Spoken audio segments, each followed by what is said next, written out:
করে চিনার মতন চিনে নিয়ে সঠিক পথে আমল করলে জান্নাতে হবে তোর বাড়ি। বলে গেল পাগল সাধক শরীয়ত পুরি। ঠিক কিনা মানে? মেয়েটা রাত্রির দ্বিপ্রহরে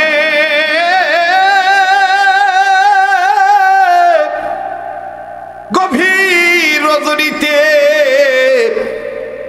দরজা বন্ধ না করে দরজাটা কোনো মতন চাপিয়ে দিয়ে আমার বন্ধুগণ বাতিটা জ্বালায় রাখছে। আমার ঘরে মা আসে কিনা, মাকে আমি আমার কথাটা খুলে বলবো, মাকে দিয়ে বাবাকে আমি ম্যানেজ করাবো, মাকে দিয়ে আমি বাবাকে ম্যানেজ করাবো। দেখি তো আমার ঘরে আমার মা আসে কিনা। আরে বাবাজি,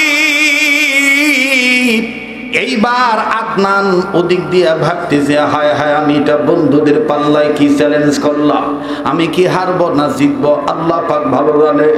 ও আল্লাহ, তুমি আমাকে রক্ষা করিও, আল্লাহ তুমি আমাকে তৌফিক দিও, কোরআনের শান মান যেন আমার দ্বারা নষ্ট না হয়। আল্লাহ গো, শয়তানের তালে যেন আমি না পড়ি। কিন্তু নানা বাজার নারীদের ছলনা বহুত বড় বাহানা। এই নারীদের খপ্পরে যদি কেউ পড়ে, ওই পুরুষের জীবন অনেক সময় টিকে না। যুবক ভাইরে, বারবার বলতেছি, কেউ যদি চলে যায় চলে যেতে দিবি, কারো যাওয়া দেখে শোনার বাপজানারা যাইস না। এই পাগলের কথাটা শুনে যা বন্ধু, আমার নাকটার মধ্যে কেমন জানি আল্লাহওয়ালাদের গ্রাণ আসতেছে। আমার দিল বলে আজকের মজলিসে দোয়া আল্লাহ কবুল করবে, রব্বে কাবা আজকের মাহফিলের মোনাজাত ফিরিয়ে দিবে না। আবার এই বিউটির ঘরে বাতি যখন জ্বলে রে, মা আস্তে করে ডাক দিয়ে বলে, ব্যাপার কি মা গো, তুমি কি ঘুমাও নাই? তোমার কি ঘুম নাই? ব্যাপার কি, শরীরে তোমার কোনো সমস্যা হলো কিনা? মেয়েটা কান্না কান্না ভাবনিয়া ডাক দিয়ে বলে, মা গো, ওই মা গো, আমার কোনো শরীর খারাপ হয় নাই, আমার মনের মধ্যে পছন্দ ধরছে, আমার মনটার মধ্যে একটা টেনশন ঢুকছে। আরে বেটি, কি টেনশন ঢুকছে বলো না? মেয়েটা ডাক দিয়ে বলে, মা গো, এটা জোর গলায় বলা যাবে না, এটা তোমাকে আমার চুপে চুপে বলা লাগবে। মেয়েটার মা ডাক দিয়ে বলতেছেন, বেটি কি বলবা বলো। বলে, মা গো, আব্বার মনের ব্যাপারটা তুমি বোঝো মা। মা গো, কলেজের একটা ছেলে আমার প্রেমে পড়ে গেছে, সেই হলো মুসলমান, আমাদের কলেজের মধ্যে ফার্স্ট বয়, তাদের ধর্মীয় অনুসারী অনেক পাক্কা পোক্ত মুসলমান, নামাজি ছেলে, তার কপালে নামাজের কালো সেজদার কালো দাগ দেখা যায়, দাড়ি লম্বা, রেজাল্ট খুব ভালো, অনেক ভদ্র সন্তান, ফার্স্ট বয়। ওই মা, এই ছেলেটাকে আমি মনে মনে প্রেম করি, আমিও তাকে ভালোবাসি, লাইক করি, কিন্তু ঝামেলা হলো সেই মুসলমান, আমি হইলাম খ্রিস্টান। মা ডাক দিয়ে বলে, বেটি এখন তুমি যেহেতু তার প্রতি সামথিং উইক, সামথিং উইক মানে সামান্য দুর্বল, সামান্য। লুঙ্গি পড়ি আসছি বিদে বুঝিস না যে ইংলিশ পারি না।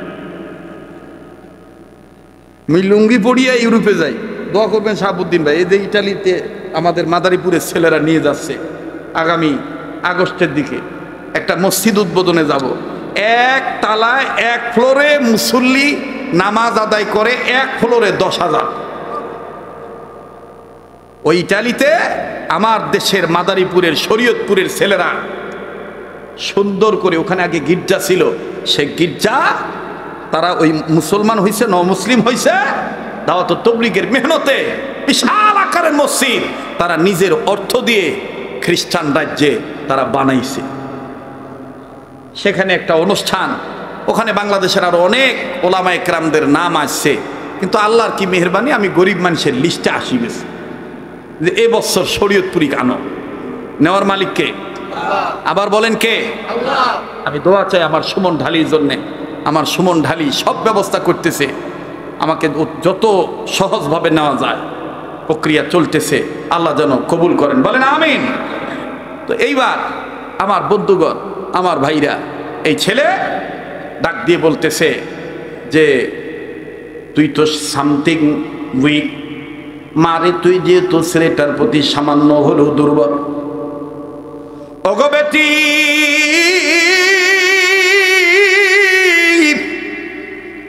তোর বাবাকে ম্যানেজ করার দায়িত্ব আমার, তবে তোর বাবার সিদ্ধান্তের বাইরে যাওয়া যাবে না, ডিসিশনের বাইরে যাওয়া যাবে না, তোর বাবা যা বলবে তাই হবে। তোর বাবাকে তোর চাইতে আমি বেশি ভালো চিনি। তোর বাবা কিন্তু একঘেয়েমি মানুষ, তোর বাবা কিন্তু একরকম মানুষ। মেয়েটা ডাক দিয়ে বলে, মা গো সময় খুবই কম, সকাল হবে, আবার যাইয়া আদনানকে তোমাদের কথা বলতে হবে, সুযোগ পাইলে আমাকে জিজ্ঞেস করবি আমার মা বাপ কি বলেছে। আবার মেয়েটার মা হাজবেন্ডকে যাইয়া, স্বামীর কাছে যাইয়া, স্বামীকে যেইভাবে ম্যানেজ করার দরকার ওইভাবে ম্যানেজ করেছে। বাবাজি বাবারা মেয়েদের প্রতি সবসময় দুর্বল থাকে। আজও আমার বন্ধুগণ দোস্ত বাপদের সাথে কথা বলার কারণে মেয়েটার সাথে আজকে কথা বলতে পারি নাই। আল্লাহর কসম করে বলি, মাদ্রাসা থেকে সেই 10-20 মিনিটের সময় আমাকে ফোন দিয়ে মেয়েটা বলে, আব্বু আব্বু তুমি সারাদিন নাকি আজকে বাসায় ফোন দাও নাই। আমি দুপুরবেলা আম্মু যখন মাদ্রাসায় টিফিন নিয়ে গেছি জিজ্ঞাসা করছি, আব্বু তো 3 দিন ধরে বাড়িতে নাই, আব্বু কি ফোন দিয়েছে? আমার ওয়াইফ বলছে, না না তোমার আব্বুর সাথে এখনো কথা হয় নাই। আব্বু জানোনি যেইভাবে আম্মু খাবার নিয়ে আসে আমি তোমার টেনশনে আমি খাবার খাই নাই, ধরি নাই। আমার আব্বু জানো কেমন আছে? আব্বু গো 10টা বাজে ছুটি পাওয়ার পর বাড়িতে এসে জিজ্ঞাসা করছি, আম্মু আব্বুর সাথে কি কথা হয়েছে? আম্মু বলছে, না না আজকে আমিও ফোন দেই নাই, তোমার আব্বু ফোন দেওয়ার হয়তো সময় পায় নাই। ও আব্বু আমি আম্মুর কাছ থেকে মোবাইল নিয়ে তোমাকে ফোন দিলাম, তুমি কেমন আছো? আমার মেয়েটা ডাক দিয়ে বলে, আব্বু গো তুমি কেমন আছো? আল্লাহর কসম করে বলি আমি ডাক দিয়ে বললাম আলহামদুলিল্লাহ। মেয়েটা বলে, আব্বু আমি সারাদিন কিচ্ছু খাই নাই, আব্বু গো এখন আমি খাবো। বললাম কেন খাও নাই? বলে আব্বু তোমার টেনশনে খাই নাই। আমার মন তখন বলতেছে মাত্র 2 দিন চলতেছে, তাতে আমার মেয়েটা আমার খবর না পাওয়ার কারণে আমার মেয়েটা তার জীবন চলার পথের প্রতিবন্ধকতা মনে করে ব্রেক হয়ে গেছে। এমন একদিন আসবে যেই দিন হঠাৎ করে আমার মেয়েটা হয়তো বা খবর পাবে আব্বা নাই, আব্বা দুনিয়াতে আর নাই। ওই দিন আমার এই মেয়েটা না জানি আমার জন্য কি করবে। আমার বাইরে দুনিয়া কিন্তু থাকার জায়গা না, এই দুনিয়ায় কেউ চিরদিন থাকতে পারবো না। এ যুবক, এ মুরব্বী বাবা, দেখতো দেখি দিল নরম হয়নি, 1 ফোঁটা চোখের পানি তুই ফালাইতে পারোস কিনা? নবীর ইশক ওলি আল্লাহর প্রেম যার অন্তরে আছে সে কান্নাকাটি না করে থাকতে পারবে না। আমার নবী মেয়ের প্রতি খুব দুর্বল ছিল, আবার ফাতেমাতুজ জোহরাও বাবার প্রতি খুব দুর্বল ছিল। কথা বলেন ঠিক না বেঠি? এ যারা নবীকে ভালোবাসেন আওয়াজ দিয়ে বলেন কথা ঠিক না বেঠি?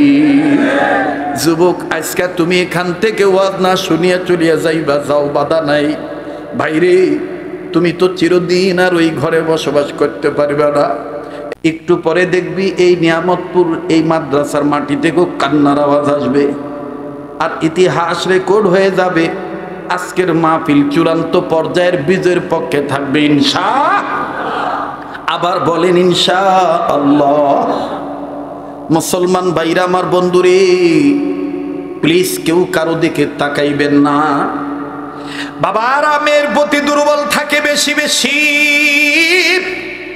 বিউটির বাবা ডাক দিয়ে বলে, বিউটির মা আমার বিউটিকে টেনশন করতে নিষেধ করবা, আর বিউটিকে বলে দিও, বিউটিও যেহেতু আদনানের প্রতি একটু হইলেও দুর্বল, ওই ছেলেটাকে আদনানকে আমাদের বাড়িতে আগামীকালকে আসতে বলবা। আমি বিউটির বাবা হইয়া তার সাথে কিছু বিষয় ডিসকাস করব। যদি সে মেনে নেয়, মেনে নিলে বিউটিকে তার হাতে তুলে দেব। তার মানে মা বুঝে ফেললো বাপটা মেয়ের প্রতি দুর্বল হইয়া বাপ রাজি হয়ে গেল। এবার ভাইরা আমার মেয়েটার মা দেখো, বিউটি তোর বাবা তোর পক্ষে রাজি হয়ে গেছে, আদনানকে আসতে বলেছে। তোর বাবা নাকি কালকে পার্সোনালিস্ট কিছু টকিং করবে, পার্সোনালিস্ট কিছু কথা বলবে, পার্সোনাল কথাবার্তা বলবে। তোর প্রেমিকাকে আগামীকালকে আমাদের বাড়িতে ইনভাইট কর, দাওয়াত দে বাজান রে। এবার বিউটি ডাক দিয়ে বলতেছে, আমার বাবা এত শক্ত দিলের মানুষ, খ্রিস্টানদের একজন পাদ্রী। আমার বাবা এত তাড়াতাড়ি তার হার্ট, এত তাড়াতাড়ি তার অন্তরটা ভেরি ভেরি সফট হয়ে গেল, এত তাড়াতাড়ি তার অন্তরটা নরম হয়ে গেল, বুঝলাম না। ঠিক আছে, আমি আদনানকে যাইয়া খুশখবরিয়াটা জানাই দিই, গুড নিউজটা জানাই দিই, সুসংবাদটা জানাই দিই। আর ভাইরা আমার পরের দিন কলেজ খোলার পরই মেয়েটা চলে গেছে। এক ফাঁকে যখন ক্লাস ছুটি হলো, আদনান বিউটিকে যে ডাক দিয়ে বলে, বিউটি কি খবর? বিউটি ডাক দিয়ে বলে, আমার বাবা তোমাকে বলেছে আমাদের বাড়িতে যেইতি, বাবা মা নাকি তোমার সাথে কথা বলবে, তোমাকে নাকি কিছু শর্ত দিবি, তুমি রাজি থাকলেই নাকি তোমার হাতে আমাকে সঁপে দিবে। আদনান বলতেছে, তুমি যদি রাজি থাকো আমি এখনই যাব। পিছন থেকে একজন মুসলমান বন্ধু ডাক দিয়ে বলে, বন্ধুরে যাইস না, ছলনাও হতে পারে। আদনান বলে, আমি ওর সৌন্দর্যের প্রলোভনে পড়ে গেছি, যে করেই হোক আমি ওরে কালেমার দাওয়াত দিয়া মুসলমান বানাবো। এবার ডাক দিয়ে বলতেছে, নিজের নাক কাটিয়ে অন্যের পদযাত্রা ঠিক রাখা এটা মানে হয় না। আমরা তোর সাথে ঠাট্টা করেছিলাম, এখন দেখি তুই চলে যাচ্ছিস তাদের বাড়িতে। এবার আদনান ছেলেটা চলে গেল, ওই সময়ে চলে গেল বিউটির মা বাবার কাছে। বিউটির মা বাবার কাছে যাওয়ার সঙ্গে সঙ্গে বিউটির বাবার মা ছেলেটাকে ঘরে ঢুকাইয়া ঘরের দরজা জানালা আটকায় দিল। বিউটিকে ঘর থেকে বের হইতে বলল। বিউটিকে যখন ঘর থেকে বের হইতে বলল, অনুরোধ করবে বলবো কেউ মাথাটা নাড়াবেন না, এই মদিনার পাগলের দিকে তাকায় থাকবেন। মিডিয়ার ভাইদেরকে বারবার বলতেছি, তোমরা নড়াচড়া করবা না, তোমরা একটু উঠাউঠি করলেই আমার শ্রোতাদের নজর তোমার দিকে চলে যায়, আমার কথাটা বুঝাইতে কষ্ট হয়ে যায়। আরে মুসলমান বন্ধুরি, এবার বিউটির মা আর বিউটির বাবা আদনানকে ঘরে ঢুকাইয়া ভিতর থেকে যখন দরজা জানলা আটকায় দেয়, আর বিউটির বাবা বিউটির মা বিউটিকে ডাক দিয়ে বলে, বিউটিরি তুমি একটু ঘরের বাইরে যাও, বাইরের ওয়েটিং রুমে ওয়েট করো, আমরা তোমার বন্ধুর সাথে একটু পার্সোনাল কথা বলি। এবার বিউটি ডাক দিয়ে, কামা গো, তোমাদের অবস্থা দেখে তো মনে হয় আমার আদনানের কোনো ক্ষতি করবা, আবার নাকি খাবারের সাথে কোনো বিষ মিশাইছ। কেননা ভাইয়া এরকম ঘটনা তো অনেক জায়গায় ঘটে, কথা বলেন ঠিক না বেঠি? ডাকে নিয়া বংশের দাম্ভিকতার কারণে মারি ফেলায় দেয়, কথা বলেন ঠিক কিনা? বিউটির মা বলে, না গো মা না, এইরকম কোনো কিছু হবে না, আমরা ধর্মীয় বিষয় নিয়ে তার সাথে কথা বলবো, সে মেনে নিলেই তোকে তার হাতে তুলে দেব। এবার বিউটি বন্ধুর অপেক্ষায় বাইরে বসে আছে। আমার ভাইরা আদনান যখন ভিতরে চলে গেল, আদনানকে ডাইনিং টেবিলে বসাইল। আদনানের সামনে উত্তম উত্তম অনেক অনেক তাদের ধর্ম রীতিনীতি অনুযায়ী ভালো খাবার পরিবেশন, সুন্দর সুন্দর রান্না করা খাবার, অনেক সুন্দর সুন্দর খাবার। ছেলেটাকে সামনে পাইয়া বিউটির বাবা প্রথম ছেলেটাকে পরীক্ষা করার জন্য বলতেছে, আদনান তোমার কি সেন্স ঠিক আছে? বলে, হ্যাঁ হ্যাঁ আমার সেন্স ঠিক আছে। বলে, তুমি কি জানো তুমি মুসলমান আর আমরা কিন্তু জাতি খ্রিস্টান? শুনে নাও শুনে নাও, আমার মেয়েটার ব্যাপারে আসলে কি তুমি দুর্বল? বলে বিউটির রূপের সৌন্দর্য এমন পাগল হয়ে গেছি, ওকে সারা মনে হয় আমি আর বাঁচব না। এবার বিউটির মাকে বিউটির বাবা ইশারা করে ডাক দিয়ে বলে, কান হয়ে গেছে, আমার মেয়ের তামান্নাটাই পুরা হয়ে যাবে, এই ছেলেটাকে তার ধর্ম থেকে বের করে খ্রিস্টান বানানো যাবে। তুমি আর কোনো কথা বলবা না, যা বলার আমি বলবো। আবার বিউটির বাবা ডাক দিয়ে বলে, আদনান, আমার বিউটিকে যেহেতু তুমি চাও, তাইলে আমার কয়েকটা শর্ত মানা লাগবে। বলে কেয়া কেয়া শর্ত হয়, কি কি শর্ত বলেন বলেন। ডাক দিয়ে বলতে যে, নাম্বার 1, আমার মেয়েকে বিয়ে করতে হইলে তোমাকে এখনই ঈমান ছেড়ে দিতে হবে, এখনই কালেমা ত্যাগ করতে হবে, ধর্ম ত্যাগ করে খ্রিস্টান হওয়া লাগবে। বলে 2 নম্বরটা কি? বলে 2 নম্বর হলো, তুমি যে খ্রিস্টান হইছ, এটা আমাদের ধর্মগ্রন্থ বাইবেল কিতাবের উপরে হাত রেখে কসম করে বলতে হবে, লাইলং অলেস মাইল মাইল বি মিউট মিউট, শোনেন শোনেন অতে ইব্রেটি ইব্রেটি বি মিউট, শোনেন শোনেন গাই গাদল। এরকম ভাবে বাইবেলের ভাষায় এইভাবে তোমাকে কসম করতে হবে। ভাইরা আমার, একটু সময় দিয়ে দেন। বিউটির বাবা যখন এই কথা বললো, বলে এরপরে আর কি? বলে 3 নম্বর শর্ত হলো, তুমি যে খ্রিস্টান হয়েছ, এই যে তোমার সামনে দেখো আমি কিছু গোস্ত রান্না করে রাখছি, আমরা স্বামী আর স্ত্রী, এগুলো অন্য কোনো পশুর গোস্ত নয়, এগুলো হলো শূকরের গোস্ত। এই শূকরের গোস্ত ভুনা করে রাখছি, তুমি যে খ্রিস্টান হয়েছো এটার প্রমাণস্বরূপ শূকরের গোস্ত তোমার খাওয়া লাগবে। বলে আর কি শর্ত?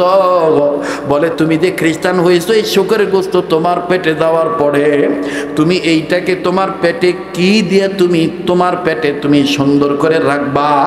এর জন্য পৃথিবী বিশ্ববিখ্যাত স্যামসাং কোম্পানির দামি কোম্পানির মদ, সব চাইতে দামি কোম্পানির মদ, যার 1 লিটার মদের মূল্য হলো 1.5 থেকে 2 লক্ষ টাকা, এরকম দামি দামি মদ আমি তোমার সামনে রাখছি। এই মদ তুমি খাইবা, এমনকি এই মদ দিয়ে তোমার গোসল করা লাগবে।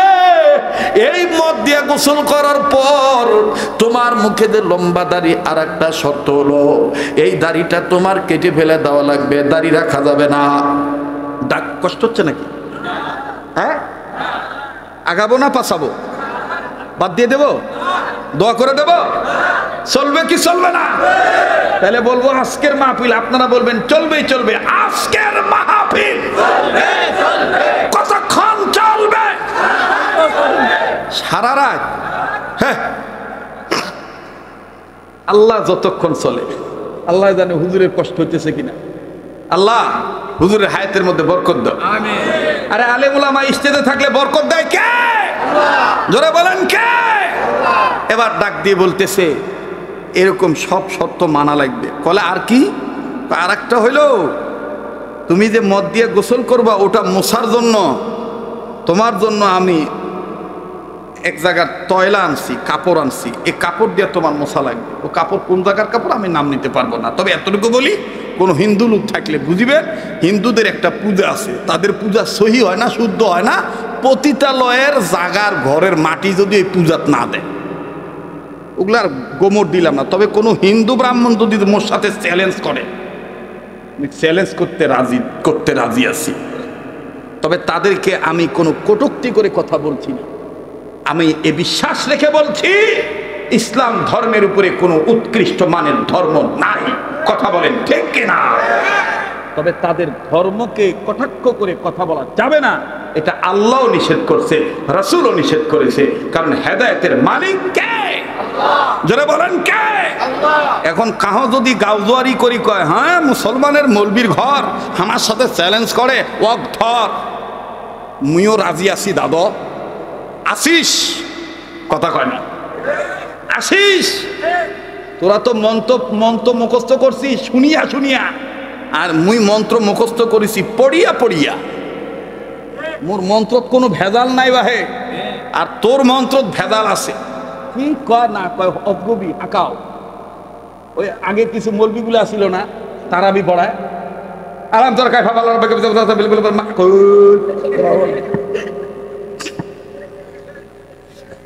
ওরম কিছু হিন্দু আমি ব্রাহ্মণ আছে, দেখবেন অজগবি বোঝে না, অজগবি বম বম বম বম তরঙ্গ স্বামী ধবাক্ষম সংজ্ঞা। কথা কথা না কেন ভাই, ধরে কথা যা কব একটু ভালো করি তো। এতদিন শেখের বেটি ক্ষমতা আসিল, এজন্য মুইও 9 বছর ওয়াজের ক্ষেত্রে রোজা রাখছিনু বাহে। ওই যখন ভারত গেছে, এখন মুই আবার মোর ফ্যাক্টরি থেকে ওয়াজ দেখাছি। কথা কয় না, চলবে কি চলবে না? আল্লাহ কবুল করুক, জোরে কনা আমি। মনে হচ্ছে না যে শরীয়তপুরি 18 বছর আগের শরীয়তপুরি? এরকম মনে হইতেছে না? কবুল করার মালিককে জোরে বলেন কে? মুহতারাম হাজিরিন, এবার ডাক দিয়ে বলে, এমন একটা জায়গার তয়লা আনছি, এটা দিয়ে তুমি মদ মুছিবা, তোমার শরীর পাক সাফ করিবা। ছেলেটা ডাক দিয়ে বলে, আপনার সব শর্ত মানতে রাজি। কেন আর একটা বাকি আছে? আবার কি? আর একটা হইল, তোমার হাতে যে সোপে দেব, দেওয়ার পরপরই 15 দিনের মধ্যেই আমি আমার পক্ষ থেকে তোমাকে পাসপোর্ট ভিসা করে দেব। আমাদের পূর্বপুরুষগণ যে রাষ্ট্রে ভালোভাবে খ্রিস্টান হয়ে বসবাস করতে পারে, ওই রাষ্ট্রে তোমাকে আর তোমার বউকে পাঠিয়ে দেব। পাশাপাশি তোমার হাতে যে মোবাইল আছে, এই মোবাইলটা পাল্টাইতে হবে, সিম কার্ডটা ভেঙে ফেলতে হবে, নতুন করে তোমাকে সিম কার্ড আমরা দেব। ছেলেটা ওই মেয়েটার সৌন্দর্যের মোহে পড়িয়া সব ভুলি গেছে ভাই, সব ভুলি যাইয়া ডাক দিয়ে বলতেছে, যা কবেন সব রাজি, তাড়াতাড়ি বিউটিক দাও। রাগ করতেছেন নাকি? এবার বিউটিক দিয়ে দিছে, দাড়ি কাটছে, সব শেষ। অনেক লম্বা কথা, সংক্ষেপ করে দিলাম। দাড়ি টাড়ি কাটিয়া বিউটিক নিয়ে ঘর সংসার করতেছে। 15-17 দিন পর বিউটির বাপ ডাক দেখা, বিউটি, তোমার হাজবেন্ডের কাছ থেকে ওয়াদা নিয়েছিলাম, প্রমিস নিয়েছিলাম, সেও প্রমিস করেছিল যে তোমাকে নিয়ে সে আমাদের আসল রাজ্যে চলে যাবে, খ্রিস্টান রাজ্যে চলে যাবে। ভিসা পাসপোর্ট আমি করে দেব, এমনকি টিকিট, বিমানের টিকিট, এটা আমি রেডি করব, রেডি করেছিও। তো যাও তোমার হাজবেন্ডকে নিয়ে, এখন তোমাকে নিয়ে চলে যাওয়ার পালা, তাকে বলো রেডি হইতে। এবার বিউটি যা ডাক দিয়ে কয়, সব শর্ততে পূরণ হয়েছে, একটা বাকি আছে, আপনাকে নিয়ে, আমাকে নিয়ে আপনাকে আমাদের পূর্বপুরুষদের রাজ্যে যাইতে হবে। তো চলো যাই। বিউটির হাজবেন্ড মানে নব্য খ্রিস্টান হওয়া সাবেক মুসলিম ছেলেটা আদনান ডাক দিয়ে বলতেছে, যাবো তো অবশ্যই। তো এইভাবে বলছো কেন? বলে, তোমার কি কিছু নেওয়ার আছে? যদি প্রয়োজনীয় কিছু নেওয়ার থাকে তাহলে তুমি তো রুম থেকে চলে আসছো, তুমি তোমার বাড়ি থেকে বিদায় নাও। বলে, না না, আমার আর বাড়ি যাওয়া যাবে না, আমার বাড়ি গেলে মহল্লার হুজুর ডাঙাইবে, ও মা ধরিবে, বাপ ধরিবে, দরকার নাই, দরকার নাই। তবে আমি যে মেসে থাকি, বেসালার রুমে থাকি, ওই রুমে আমার কিছু প্রয়োজনীয় কাগজপত্র আছে আর জামা কাপড় আছে, তুমি অনুমতি দিলে আমি যাব আর রুমটা খুলবো, ওগুলা নিয়ে চলে আসবো। বিউটি বলতেছে, কোনো সমস্যা নাই, যান আপনি নিয়ে আসেন। এবার আদনান গেছে, মেলা দিন পর দরজা খুলছে, খোলার পরে জামা কাপড় যা যা আছে সব গোছাইছে। গোছানোর পরে আমার ভাইরে, এখন ওই যে ঘর থেকে বের হইলে মনের মধ্যে বলে না, দেখি কিছু ছাড়া পড়ল কিনা, এরকম মনে পড়ে না? তো আস্তে করে এই দক্ষিণ পশ্চিম কর্নারে এই আদনান ছেলেটা প্রতিদিন কোরআন শরীফ তেলাওয়াত করতো, সূরা ইয়াসিন তেলাওয়াত করতো। কোরআন শরীফ ওই পর্দা দিয়ে ঢেকে রাখছে দক্ষিণ পশ্চিম কর্নারে, ওই কাপড়টা সরাইছে। ও তো জানে না যে এখানে কোরআন রাখা, মনের ভুলে সরাইছে, দেখি কোনো সারা পড়ল কিনা। এবার পর্দা সরাইছে, নজরে ধরা পড়ছে আল্লাহর কোরআন। কোরআন এরকম পর্দা ধরেই আদনান তাকায় তাকায় বলতেছে, লাভ নাই, লাভ নাই, লাভ নাই, আমার দিক তাকায় থেকে লাভ নাই। আরে মুসলমানদের কোরআন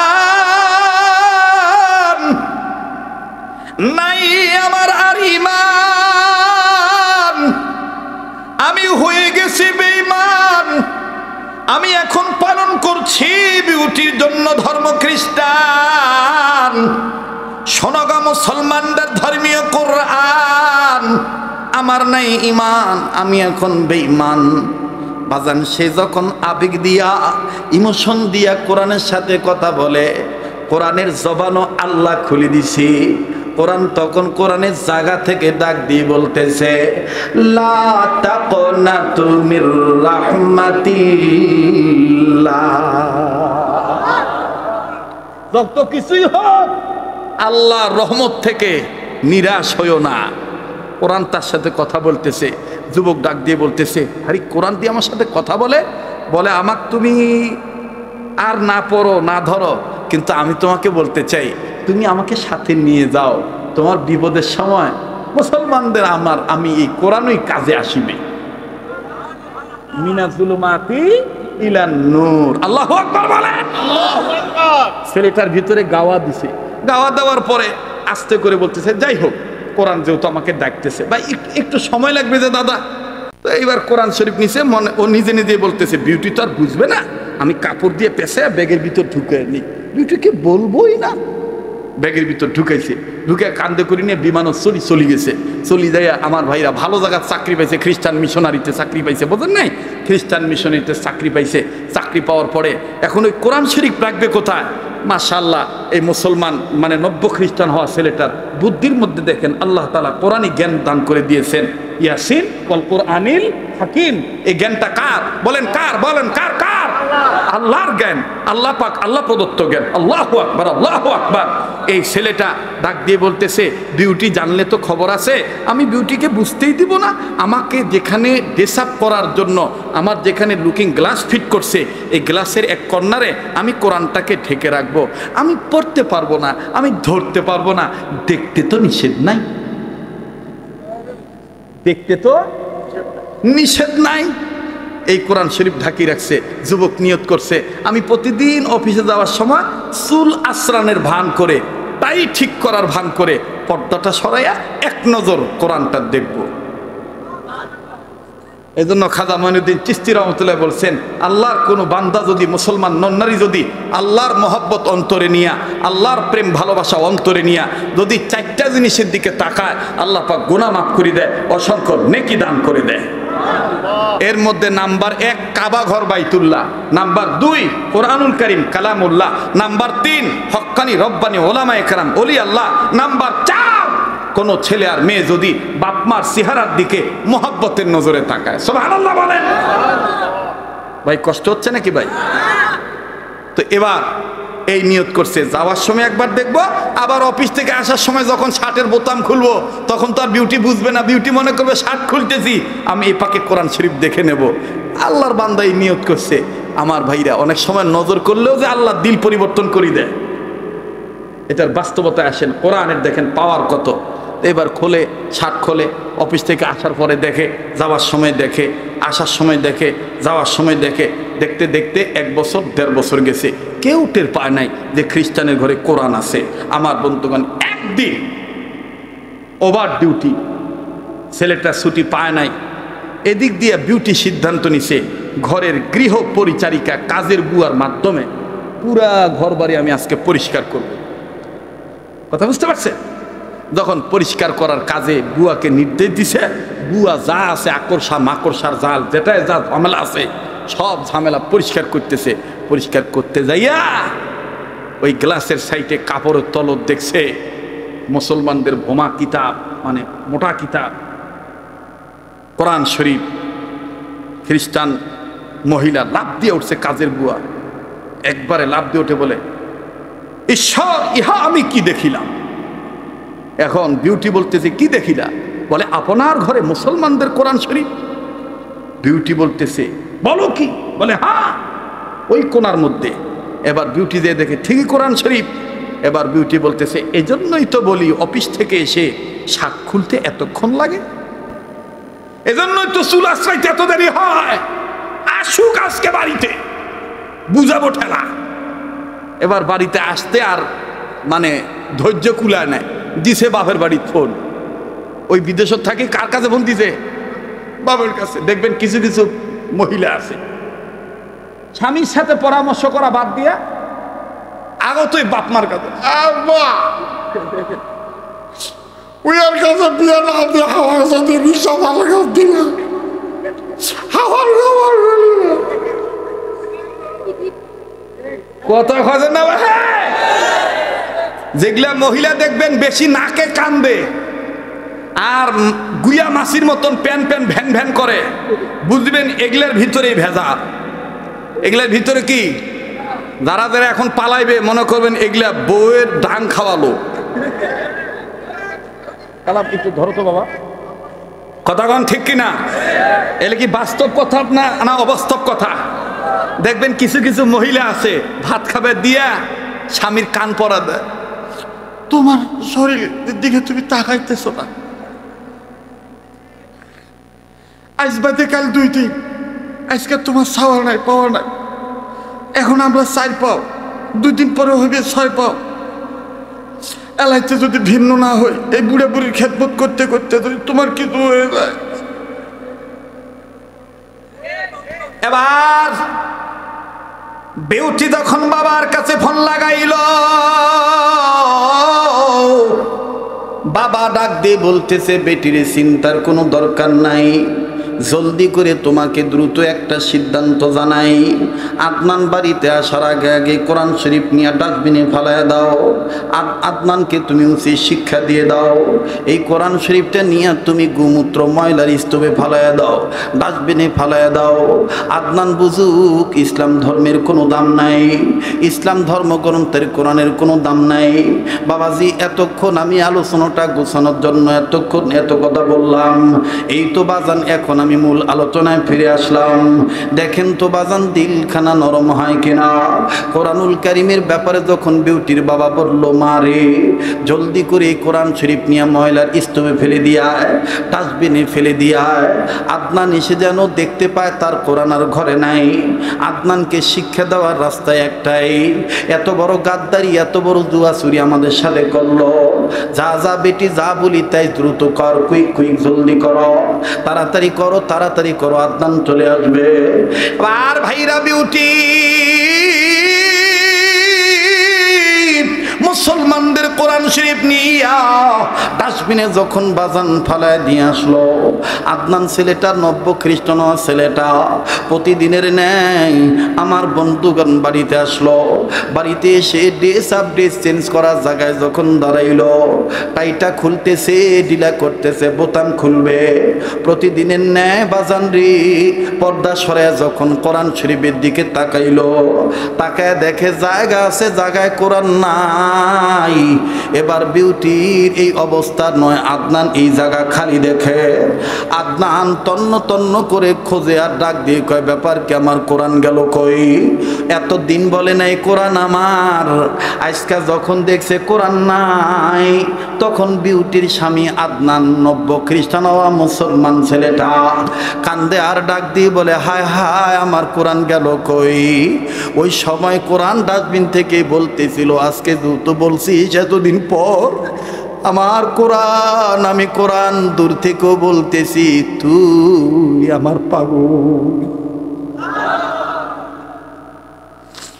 আমার ভাইরা আব্দুল খালেক শরীয়তপুরীকে এই যে এত দামি চেহারা আল্লাহ বসাইছে, এটা চেহারার সৌন্দর্যের কারণে নয়, কোরআনের সামান্য জ্ঞান এই ছোট্ট মানুষটার মধ্যে আছে, কোরআনের প্রেম আছে, যার কারণে আল্লাহ তাআলা দেশ থেকে শুরু করে আন্তর্জাতিক পর্যায়ে আল্লাহ নেয়। বাবাজি এটা কোনো ফকর নয়, একমাত্র কোরআনের বরকত। আবার এই আদনান যখন বলছে, বলে নাই আমার মা কই, আমার বাবা কই, এই আদনান পাগলের মতন পাগল হইয়া ছোটাছুটি ঘোরাঘুরি করে বলে আমার কোরআন কই। বিউটি পিছন থেকে ডাক দিয়ে বলে, তোমার কোরআন আর নাই, তোমার কোরআনকে ডাস্টবিনে ফেলে দিয়ে আসছি। আদনান আর দেরি করে নাই, পাগলের মতন হইয়া খালি পাও নিয়ে এই ডাস্টবিন বরাবর দৌড় মারছে। ডাস্টবিনের দিকে যাইয়া খোঁজাখুঁজি করে কোরআন কই। বাজান দুপুর বেলায় ফালাইছে কোরআন, বিকালের দিকে ময়লা পড়তে পড়তে অনেক জায়গা ঢেকে গেছে। এখন আদনান খুঁজতে খুঁজতে নজর করে দেখে কোরআনের উপরের পৃষ্ঠায় যে লেখা থাকে, ইন্নাহু লাকুরআনুন কারীম, নিঃসন্দেহে কোরআন সম্মানের কিতাব, সম্মানের কোরআন। আল্লাহু আকবার। এই আয়াতটা যখন দেখলো বাজান, এই আদনান নব্য খ্রিস্টান হওয়া মুসলমান ছেলেটা নজর করে দেখতে পায় কোরআনের চতুর্পাশে ময়লা লেগে গেছে। আদনান এবার কোরআনের দিকে আঙ্গুল উঁচু করে বলে, কে বলেছিল আমার সাথে আসার জন্য? তুমি আমার সাথে আসছো আজকে, আমার জন্য তোমার এই পরিণতি, তোমার গায়ে ময়লা লাগছে। তোমার আল্লাহরে বইল, তোমার আল্লাহ যেন আমারে মাফ করে দেয়। এই কথা বলে নিজেই নিজের জামা খুলতেছে, কোরআনটাকে তুলিয়া কোরআনের গা থেকে ময়লা মুছে আর কান্দার কয়, তোমার আল্লাহ কইও, তোমার আল্লাহ যেন আমাকে মাফ করে দেয়। কোরআন তখন আরশের মালিককে বলতেছিল, একটা ডাক দেন না, দেন না, দেন না, দেন না, দেন না, আওয়াজ দিয়ে বলেন না আল্লাহ। কোরআন তখন বলছিল, আল্লাহ তুমি না এই কোরআনে আমার মধ্যে বলে দিয়েছো রাসূলুল্লাহর মাধ্যমে, ওয়াল্লাহু ইয়াদউ ইলাল জান্নাতি ওয়াল মাগফিরা, যারা তোমার কোরআনের দিকে দৌড় মারবে, তোমার দিকে আগায় আসবে, তাদেরকে তুমি মাফ করে দিবা, তাদেরকে জান্নাত দিয়ে দিবা। আরো বলেছো, কিতাবুন আনজালনাহু ইলাইকা লিতুখরিজান নাসা মিনাজ জুলুমাতি ইলান নূর। বারবার বলি, কেউ চলে গেলে চলে যেতে দিবি, এরা পোড়া কপাল, শেষ ভালো যার সব ভালো তার, মনে রাখবি মুসলমান, আজকের এই মজলিসে তো আল্লাহ ফিরিয়ে দিবে না। এবার কোরআন ডাক দিয়ে বলতেছে, ওগো মালিক আল্লাহ, এই ছেলেটা না হয় যৌবনের তাড়নায়, নিজের যৌবনের উন্মাদনায় ভুল করে ফেলছে আল্লাহ, এখন আবার তার গায়ের কাপড় দিয়া, দামি শার্ট দিয়া আমার গায়ের ময়লা সাফ করে দিতেছে আল্লাহ। আল্লাহ সে সুন্দরীর প্লবনে পড়ে তার জাহের বাতিন উপরে ভিতরে ময়লা লাগি গেছে, ইমান ছেড়ে দিছে, খ্রিস্টান হয়ে গেছে। আল্লাহ গো, তুমি কি পারো না? আমার গায়ের ময়লা সাফ করতেছে তার গায়ের কাপড় দিয়া, তুমি কি পারো না তোমার রহমতের চাদর দিয়া আদর কইরা এই আগের আদনানকে আগের আদনানের মতন বানাইতে? নারায়ে তাকবীর! আল্লাহ তুমি কি পারো না তোমার রহমতের চাদর দিয়া আদর করে আদনানের খ্রিস্টান হওয়া ছেলেটার গা থেকে জাহের বাতেন উপর ভিতর থেকে ময়লা সাফ করে দিতে? আল্লাহ তুমি ময়লা সাফ করে দাও। আদনান এবার কোরআন বুকে নিয়া আমার বন্ধুগণ চলে গেছে বিউটির বাড়ির দরজার কাছে। বিউটি বাপমার কথা মোতাবেক বাপমা বলে দিয়েছে, কোরআন নিয়ে আসলে আর ঘরে ঢুকতে দিবি না, সাফ সাফ বলে দিবি কোরআন যদি এই বাড়িতে থাকে, তোমার এই জায়গা নেই বাড়িতে, এই বাড়িতে তুমি একলা থাকবা, কোরআনের জায়গা হবে না, এইভাবে তুমি আদনানকে বলে দিবা। এবার আদনান যখন বাড়ির কাছে আসছে, বিউটি বলে, খামোশ, স্টপ, আর আগাইবা না, তোমার জায়গা এই ঘরে হবে না যদি তোমার কোরআন থাকে। আদনান এবার ডাক দিয়ে বলে, যেই ঘরে আমার কোরআন থাকবে না ওই ঘরে আমি আর ঢুকবো না। শোন বাপের বেটি শোন, তোর বাপ মাকে সাক্ষী রেখে বাইবেলের হাতে হাত রাইখা কালেমা ত্যাগ করে ইমান ছাড়ি দিছিলাম, খ্রিস্টান হইছিলাম। এখন তুই ওই বাপ মার বেটি, তোকে সাক্ষী রেখে এই কোরআনের উপর হাত রেখে বলতেছি, আমিও আর খ্রিস্টান থাকব না। মিনাজ জুলুমাতি ইলান নূর। বলেন কোরআন আল্লাহর রহমতে পারে কি পারে না? আরো জোরে বলেন, পারে কি পারে না? এবার যখন কালেমা পড়ে মুসলমান হয়ে গেছে, বিউটি দরজা বন্ধ করে দিছে। আমার বাইরে আল্লাহর বান্দা আদনানের পকেটে আগে থেকে পাসপোর্ট রেডি ছিল, পাসপোর্ট নিয়ে চলে গেছে। যাইয়া কোন এক বন্ধুর বাড়িতে থেকে সপ্তাহখানিক দেরি করে নিজের মাতৃভূমি দেশে ফেরত আসছে। দেশে ফেরত আসার পর খুব খেয়াল করবেন, আল্লামা তকি উসমানী লেখে, মাগরিবের নামাজ পড়ার জন্য এই ছেলেটা তার ওই নিজস্ব এলাকার মসজিদে গেছে। মাগরিবের নামাজের আগে, জামাত শুরু হওয়ার আগে ইমাম সাহেবরা যদি কোনো হাদিস বর্ণনা করে, মাসলা মাসেল শিক্ষা দেয়, এটা কিন্তু নবীদের সুন্নত। আল্লাহু আকবার। এটা হলো পয়গম্বরী সুন্নত। ওই আদনান মাগরিবের নামাজ পড়তে গেছে, ওই সময় ইমাম সাহেব হুজুর মাসলা মাসেল শিখাইতে যাইয়া ইমাম সাহেব কান্দার ডাক দিয়ে বলে, ও আমার মুসল্লিয়ানে কেরাম, আপনাদের কাছে একটা দোয়া চাই। আজকে প্রায় 2.5 বছর হইল এই মসজিদে ওই কাতারে দাঁড়াইয়া নামাজ আদায় করতো ছেলেটার নাম আদনান।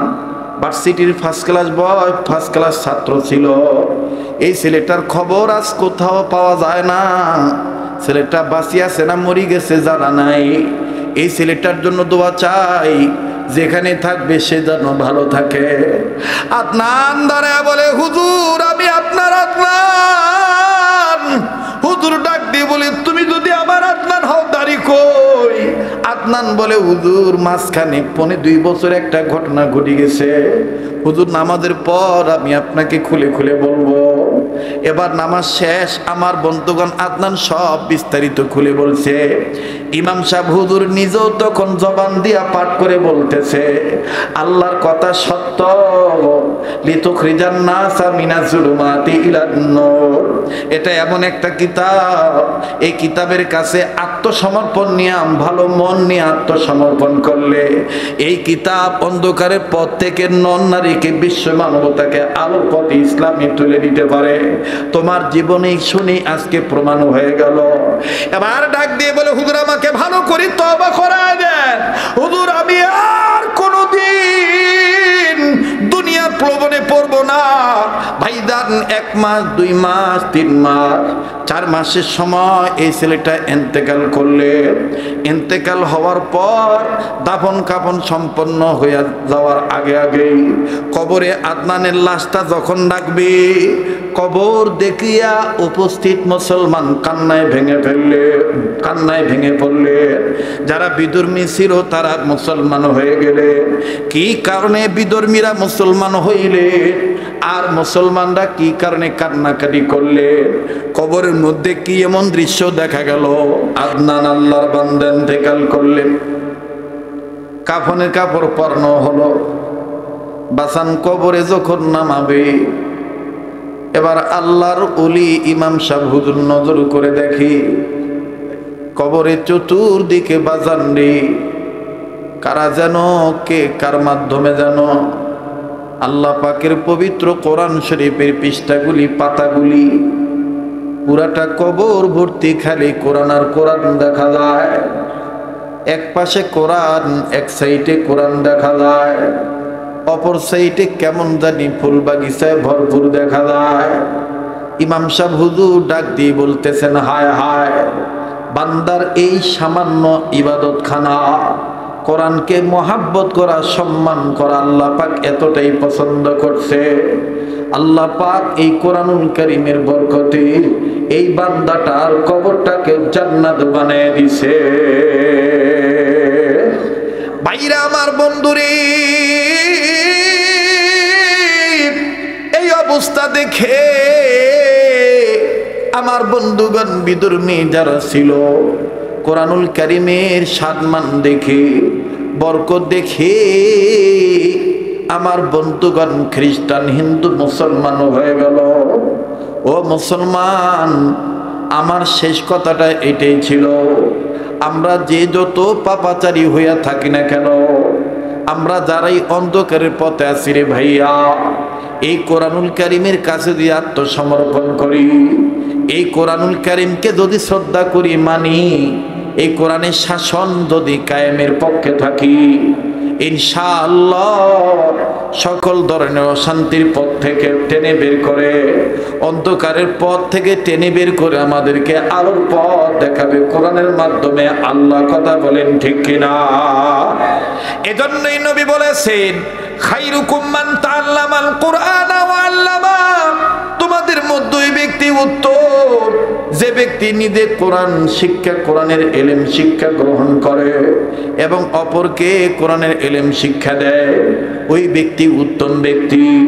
বাজান, আমরা দুনিয়া আখিরাতে কোরআনুল কারীমের শিক্ষা মেনে আমরা উত্তম হব ইনশাআল্লাহ। কারা কারা তৈয়ার আছি?